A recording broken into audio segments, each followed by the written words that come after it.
got this cool speedboat. See, it's on. It's not working.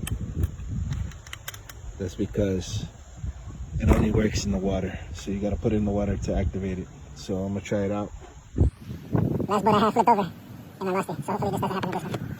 But it's a big choppy today too. Let's give it a try.